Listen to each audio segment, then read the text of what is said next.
Okay, so welcome to Writing 101 Basic Story Structure. I've been wanting to do this for a long time. I've been posting a lot of tutorials and how-to videos about the process of making a comic on my Instagram. So I'm finally getting around to actually making a course for it, and that's what this is going to be. Core concepts that I personally think are the most important for learning to write a comic are basic narrative structure, the 7 basic plot types, 7 types of story arcs, and the 7 types of conflict. Now we're going to start with this very basic 5-act narrative structure. So to break it down, it basically starts with your exposition. This is the very beginning of the story where you introduce the main character and their world. After that, you move on to your initial incident. This is basically the catalyst that sets all the events of the story in motion. After your initial incident, you have your rising action, a series of events and obstacles and challenges that the main character faces throughout the story that basically advance the plot and the conflict and increase tension. Finally, you reach your climax. Climax is basically the greatest point of tension and conflict that all of the events of the rising action and the story before this have led up to. The main character has to make a choice or a change that will resolve the conflict, which leads into the falling action, which is basically the dissipation of tension and the aftermath of the conflict and how the character has changed as a result of the conflict. It leads into the resolution or denouement. This is basically the very end of the story where the conflict has been resolved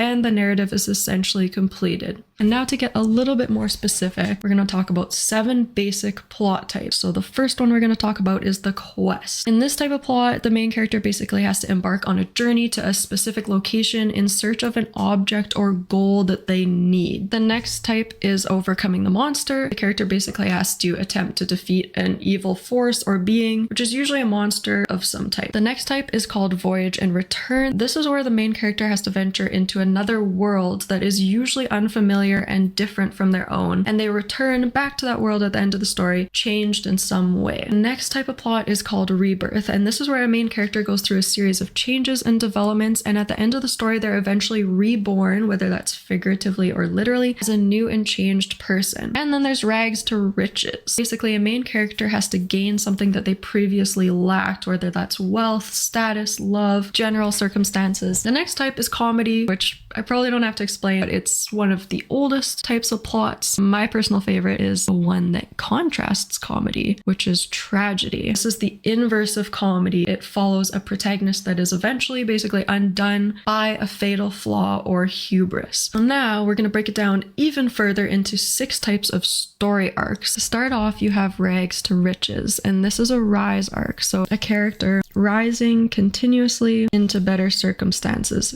And the second one is the inverse, which is riches to rags, and this is a fall arc. So the character starts at a higher point and they gradually fall and end up at a lower point than they started in. Next we have man in a hole, which is a fall and then a rise. So in this, a character encounters difficult circumstances or obstacles, but ultimately they overcome them and rise. Moving on, the next type of arc we have is the Icarus arc. This is where a character rises and then falls. So they experience a rise in circumstances, but they fly too close to the sun, which results in a downward turn of events and circumstances. The Cinderella story arc encompasses a rise, a fall, and then a rise again. Basically, they rise, they encounter difficult obstacles and circumstances, but they eventually overcome them and rise again. The last type of story arc is called the Oedipus arc. In this one, a character experiences a fall to unfortunate circumstances. They actually overcome these circumstances, but usually by their own doing, they fall again. And now we're going to get a little bit more in depth by going into 7 types of conflict. Starting off, you have character versus character, and this basically involves one character struggling against another. Harry Potter versus Voldemort, Luke Skywalker versus Darth Vader. Next, you have character versus society. This is one of my personal favorites. The main character here has to struggle against parts of their own society. This is often used to point out important societal issues and is frequently used in dystopian genres, among others as well. Character versus nature. Here, the character has to struggle against some aspect of nature or or their environment that is usually outside of their control. And it doesn't just have to be an animal or like a monster like Jaws. This can also be extreme weather conditions, natural disasters. And then next you have character versus technology. This type of conflict, the main character has to struggle against some aspect of technology that poses a threat to them or stands in the way of their personal goals or desires. The next one is character versus fate. This is often seen in tragedy plot types. Character has to struggle against the inevitability of their own fate. Next, you have character versus supernatural. It involves a character struggling against a supernatural force or being that is outside of their control or understanding. And the final one is character versus self. This is used a lot of the time in psychological thrillers. Basically, the character has to struggle against some aspect of themselves or their own identity or psyche. Here are a few examples and suggestions of some media that has some really good writing. Oh, that's basic story structure. Thank you for taking this lesson. I'll be uploading one basically on each part of the process of making a comic. So I wanted to start with the basics of writing, and I'll go into outlining, scripting, drawing layouts, doing lettering, publishing, pitching to publishers. So this is the first one. Thank you for watching it, and I really hope that it made the process of starting a story and writing a story feel a little bit more manageable and a little less overwhelming. And if you want to see some more shorter tutorials on writing, drawing, creating comics, you can check those out on my Instagram, which is @mlandart, and drop me a comment there as well if there's any other lessons or more in-depth tutorials that you'd like to see on here.